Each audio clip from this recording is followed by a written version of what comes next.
Mama, welcome to the One Income Family Podcast. Today, we are going to be digging a little bit deeper into saving money. Now, as a beginner, the idea is simply to put money into your savings account, right? Do it each and every month.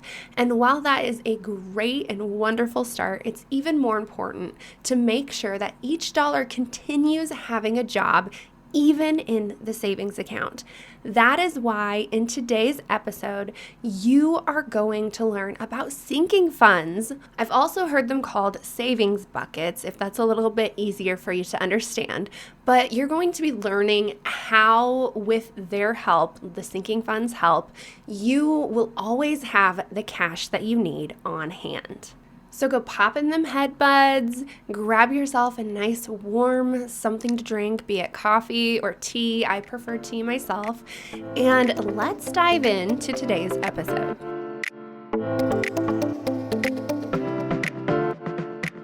Do you find it hard to save or get out of debt? Are you constantly searching for ways to save money and live on a budget? Do you have big dreams only to be stopped by not sticking to your budget? Are you ready for financial freedom? Then you, Mama, are in the right place. Welcome to the One Income Family Podcast, where you will learn what it looks like to budget on one income, how to partner with God in your finances, how to budget in a way that's easy to stick to, and how to cut costs and save money, all so that you can start building wealth. It is my mission to equip you with these tools so that you can live in abundance regardless of the amount in your account. Hey, I'm Molly, a budget coach for stay-at-home moms, and I know what it's like to struggle on one income.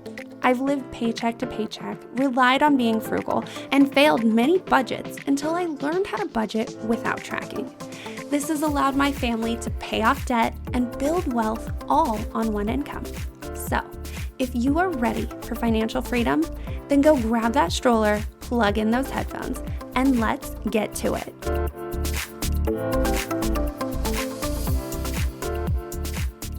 I see you, Mama. You're out there living on a set income with no wiggle room, and boy, is it exhausting. I know that you are struggling to balance it all. I know that you want to stop living paycheck to paycheck so that you can save money, so that you can pay off debt, but most importantly, so that you can enjoy your life and have fun. I see you struggling to get ahead because budgeting, tracking, and simply managing it all just feels impossible. But Mama, it's time to let that all go, to stop feeling exhausted and overwhelmed and to lean into an easier way of budgeting. I want to help you set up a budget that ends your paycheck to paycheck cycle. A budget that gives you wiggle room so that you can buy the extra thing. A budget that is set up on systems so that management is simple and tracking is easy. I want you to hit pause right now and shoot me an email. Send it to mollybennell@gmail.com so that you can get started with me and we can get this going for you. Again, that email is mollybennell, MOLLY, B as in boy, ENELL, @gmail.com. You in? Alrighty, so I want to share with you a story of how I used to save money, what I used to consider saving money as, and then how I'd use it, right? So what I used to do, because we lived paycheck to paycheck and we didn't really have a whole lot of money, or I thought we didn't because I didn't really track it and I didn't really, stay on top of it and make every dollar have a plan, like what I always say needs to be done, right? So what I used to do was my saving money, which I'm doing air quotes that you can't see, but how I used to save money was simply by waiting for my tax returns to come in. It's a little embarrassing, but it's the truth. And if that's something that you do, I want you to know that that is okay, because that is the first step in getting there, right? Just putting some money away and knowing that you're going to need some money, like for your bills and things down the road that are yearly expenses, right? Just knowing that is like the first step. But then how I would spend it is I would separate it out. No, I wouldn't even separate it out. I would just know, I would just keep it in the back of my head that I couldn't use all the money, that I needed it for yearly expenses like propane and tags for my car, right? Those kind of things that I just knew that I needed that money for, so I couldn't spend all that money. And that's simply how I budgeted, right? It was just knowing that I needed that money, so I couldn't use all of it. So when things happened, like we needed a new dishwasher, how I took care of that? We just bought something. Did I worry about the price of it? Did I try to be as cheap as possible? No, because frankly, I was sick of being cheap. I wanted something that was going to last, that was going to work, right? So I would just spend the money as we needed it. As we did remodels on the house, we would just spend it without really any budget, without any plan. I would just know not to spend a certain amount.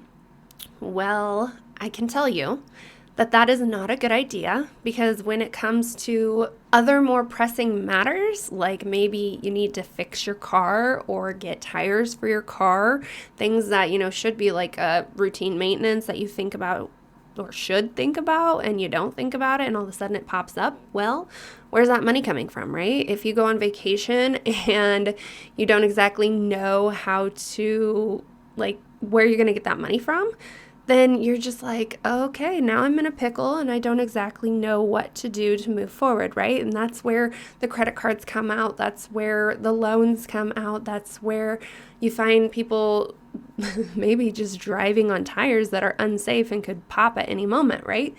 And that's what I don't want for you. I don't want you to be in that pickle, in that bind, in that situation where you don't have any choice but to rely on a credit card, right? I want you to have the money that you need when you need it. And that is the beauty of sinking funds. That is the beauty of savings buckets, so that you have that money prepared in advance for those situations.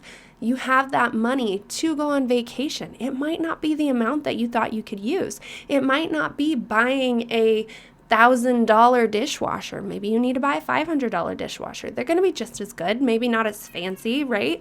But it's still going to get the job done. At least you're not doing it by hand, right? I've been there twice. I've had 2 dishwashers go out on me in 2 different houses. So I know what it's like, and it may not be the best thing. It may not be the high-end top thing that everybody has, where our comparison mode goes into play, but it still is going to do the job. You're still going to have the money to buy the things that you need to buy. Maybe you can't buy new. Maybe you're able to get a good deal still on, like, maybe Facebook Marketplace, that's what it's called. Or maybe at Goodwill or a garage sale. I mean, there are so many opportunities, so many places that you can find these things that we need at a lesser price point, right? But that doesn't mean that they're going to be bad. That doesn't mean that they're not going to be the thing that is going to actually do the job that we need it to do.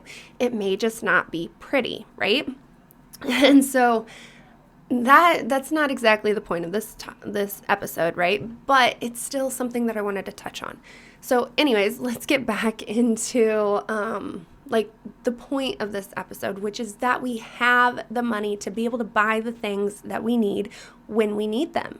And we are able to do something. We're not going to be sitting there going, oh my gosh, I don't have the money to take care of my refrigerator that just went out. Or I don't have the money to put tires on my car. That's a situation that I don't want you to be in. Now, at the beginning of your journey, yeah, that might be what your emergency fund is for. But if you use that and rely on that emergency fund for those things, you're not going to have enough money. There won't be enough money in the savings account if you only do $1,000, if you only do $2,000. There won't be enough money in that $2,000 to be able to cover everything that could happen. That is why it is so important that you are saving money for your sinking funds. Okay, so before I go down a rabbit hole of why you need sinking funds, right?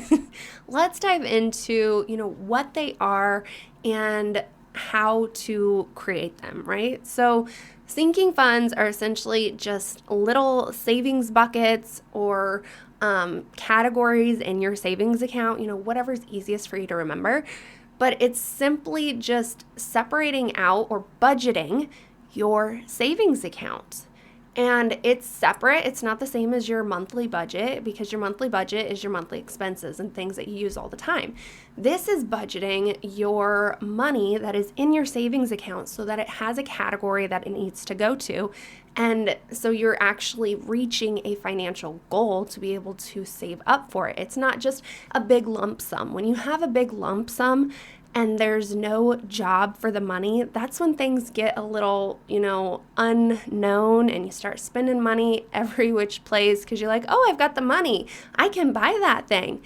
But you don't think about what it might need to go towards. That's why I suggest in a previous episode, the kind of accounts that you need, one sinking fund account being for your yearly bills, separating that out just like you do your monthly bills so that you don't have to worry about using that money that you need for yearly expenses.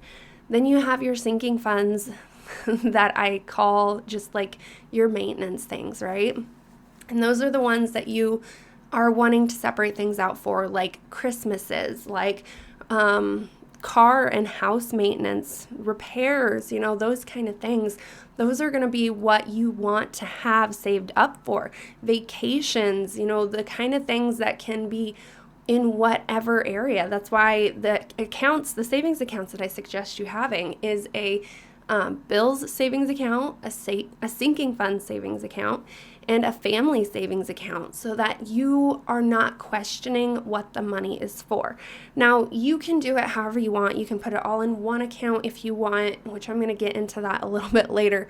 But I suggest these so that it makes it easier for tracking and not using money that you are going to need in the recent future. Okay, so by having sinking funds, you are essentially able to give your money a job even in your savings accounts. You're budgeting your savings accounts so that they have a job, so that they are clearly understood what it is for. Now, that doesn't mean that you can't have like a miscellaneous account to be able to buy the random things that you want. There's another word for it though. A slush fund. You could have a slush fund if you wanted to, and that's literally just, throwing extra pennies that you have left over if you want, that can be saved up for, maybe you use that for your vacation or use that for whatever fun thing that you want to do, right? That can be an option as well. But I suggest doing that a little bit later on down the road when you get the hang of how to use sinking funds, right? So definitely make sure that your money is being budgeted in your savings account. And all you have to do is simply just figure out what you need to save for. What yearly expenses do you have? What routine maintenance things do you need to save up for? What fun activities, school supplies, kids stuff, kids activities, clothes, bulk shopping. There are so many options out there that you can pick from. And I do, again, have another episode that I talk about what kind of savings you should be doing, like a few categories that you should be focusing on at the beginning of your journey. But it's your life. You get to choose what you want to do here. And so I suggest, just sitting down, looking at your life, looking at what the things that you are already spending. Maybe as you're going, you can say, oh, this is something that needs to become a sinking fund. Oh, this is something that I do regularly. I need to create a sinking fund for that, right? That is what this is all about, so that you have the money when you need it.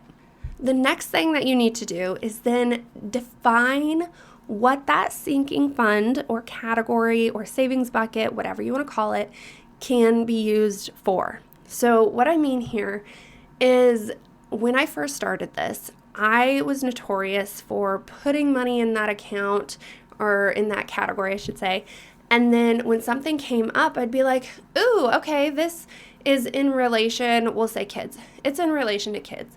But when I sat down to budget and I created this category, I had said that it was going to be for like homeschooling, clothes, and maybe that's all I could afford at the time, was those two things. And this thing that I'm wanting to buy in the moment is a activity or a toy or something that I think could be used for homeschooling, but isn't really what I originally planned it to be.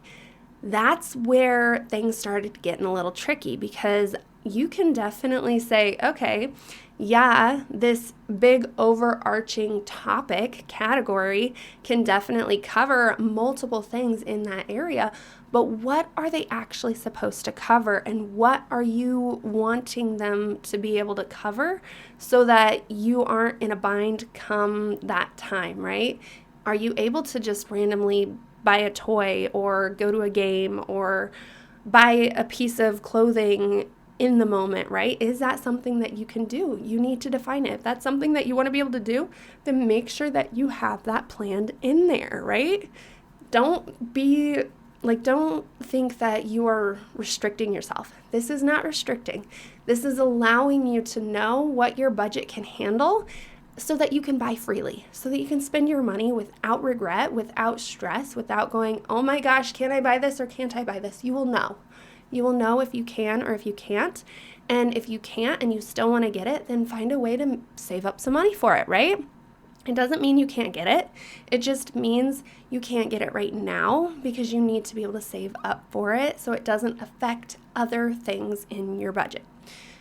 Okay, so then the third thing you need to do is figure out how much money you need to put in each sinking fund for the year.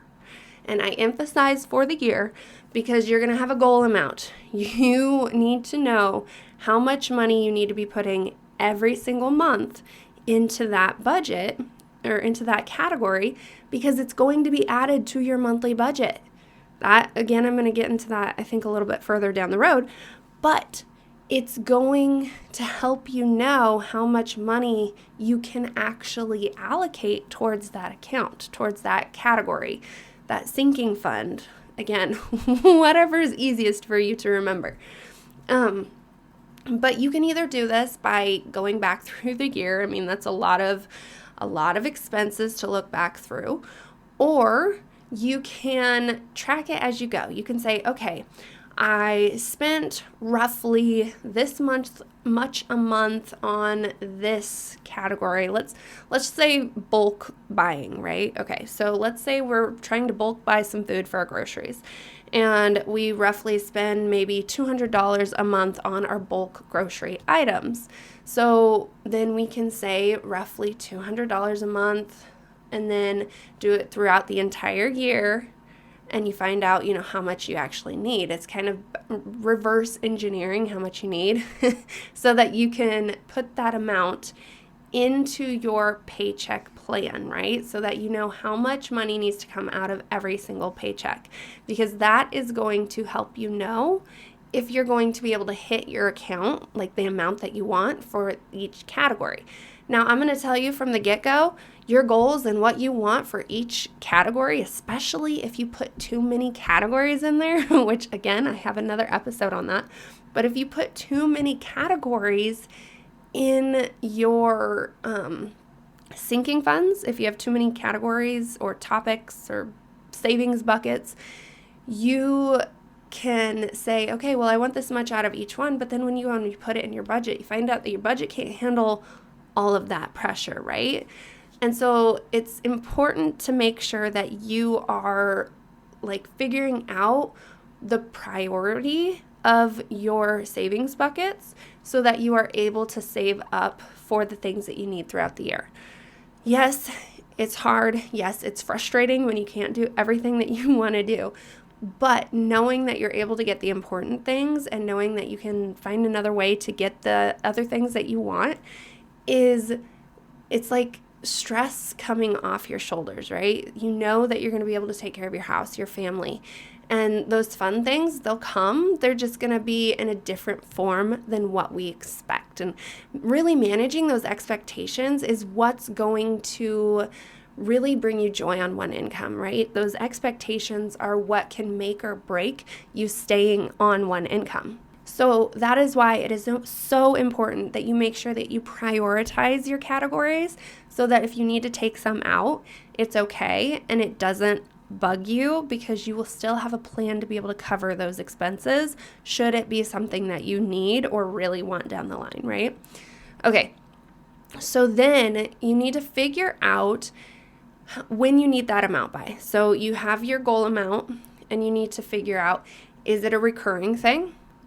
Does it have an end date like your bills will, right? So for instance, my car tags are due on January. I believe that's when I have to renew my registration for my car, is in January. So for instance, I would start saving for that in January. I wouldn't stop saving in January because then I wouldn't be able to, if I wanted to at the beginning of the month, go and get my tags right away. I'd be forced to wait till the end of that month to get my tags. And to me, that's pushing it. So I would start saving in January and I would be done saving for that in December, so that come January, I have the full amount of money to pay for my registration at the beginning of the month, and I can go and take care of it whenever I'm able to make it to town, right? So that is what I want you to do for each category, for each thing that you need to save up for. I want you to decide, when do you need to stop saving for it? Like, when does it need to be due? And when do you need to start saving for it? And like I said, I always suggest to stop saving for it the month before it's actually physically due. And then the month that it's physically due is when you start re-saving for it for the next year, right? It just makes it so much less confusing and less stressful, and you just know that that money is there when it's time to pay for it. Okay, then you also need to decide, is it recurring? Is it something that you do every single month? Like the example of bulk buying, you're going to do that every single month. And so there's no end. You just know that you need $200 every single month. Where that money's coming from, since it's groceries, it could be coming from your grocery account, right? That could be where that budgeted money is coming from. Now, I'm not saying that this is just 100% saving stuff, and maybe you don't even put that in a specific savings account because you use it every single month, but it's still something that you are technically saving for monthly, right? Or even home maintenance or car maintenance. Again, it's not maybe something that you use every single month, but it is something that you use more regularly. So you want to be able to get your hands on that money easier and quicker than if it were in a savings account, right? So maybe that's something that you want to have a sinking fund checking account for, which I do suggest having a checking account attached to your saving account that are both for sinking funds, right? Which again, that is in a past episode. And for your information, yes, I will be putting these episodes in the show notes for you so that you can go check them out. But that is why it's so important to know what it is. What's the purpose of these sinking funds? Like, why do you need it? How quickly do you need to use it? If you're using a cash envelope system, then you would have it in that envelope, right? But since it's digital, you need to know whether you need quick access to it or whether it can be in a savings account and you don't have to worry about pulling it out every single month, right? So those are things that you need to think about when it comes to these sinking funds. So after you figure out whether it's due or recurring, you need to put it then into your budget. You need to figure out if your budget can handle every single one of your sinking funds, or maybe it can. You just have to lower the expected amount that you would like to put towards that sinking fund, right? Because sometimes the way we see things and the way we want to be able to see things isn't gonna pair up. Like the way our money is not endless, unfortunately, right? It'd be nice if it was. However, I feel like that would bring up a whole nother load of problems that we'd have to figure out how to get through. But anyways, our money is not endless. There is a finite amount. And so we have to figure out the best way to spread that money out to be able to cover everything that we want to do. And maybe it's just waiting a little bit. Maybe it's taking stuff out. There's so many possibilities in so many ways. That's why it's hard for me to say, well, you could do this or you could do this, because Every situation is unique. Every person has different goals, different dreams, different desires on what they want to do with their money. And sometimes their spoken goals are different than what's inside of you, right? Because sometimes maybe you have a goal of being able to buy a vehicle, but in all reality, you've been on such a tight budget that you just want the freedom to be able to spend that money a little bit. So that goal is going to trump you buying or saving up for that vehicle, but then you get upset because you can't stick to your budget because you're not being truthful to yourself about what your goals are, right? What is your true priority? What do you really want to do? What is going to take over the thing? Maybe it might end up becoming a bad money habit that you need to now discipline yourself and break through that, right? So there are so many different factors and things going on that I can't just give you a cut and dry budget or system to use, because it's going to be different for each and every person. So definitely, once you get your categories figured out, you know how much you need, you know when it's due, put it into your budget and see if you need to tweak things. See if you need to figure out if it's actually a priority or not, right? Because the idea and the goal and the excitement that comes with being able to create these sinking funds and being able to save up for all these things is overpowering, and you just get so excited. And then when you put it into your budget and you realize that you really don't have all of that money, it can kind of deflate you a little bit. So I want you to be prepared for that. I want you to be able to say, okay, I'm ordering these from 1 to, say you have 10 sinking funds. Then you know which one's of highest priority. Then you know which ones can either be completely removed or the prices or the year goal cut out, right? And that's what you need to do. And maybe you also just need to rework your physical budget itself, because maybe, like I said, with that, the sinking fund of buying bulk items, that can maybe come from your budget of groceries, right? Maybe you cut down the amount of groceries you're spending because it's going to the bulk buying. There are so many things that you can do here, right? Again, I'm going to go down that rabbit hole, so I'm going to stop myself before I do. But I just really want you to know that it's really important to have it prioritized. Okay, I'm going to stop there.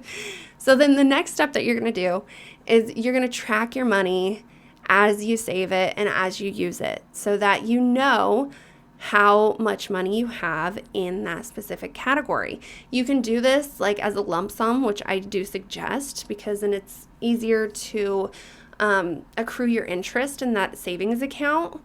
But you can also split it up into more accounts if you'd like. It's totally your choice. It's whatever's easiest for you. If you don't want to have to track how much money you have in each account, then go ahead and open more accounts. I don't know if I want that many accounts. So I personally just track the spending and the savings as it comes in and as it goes.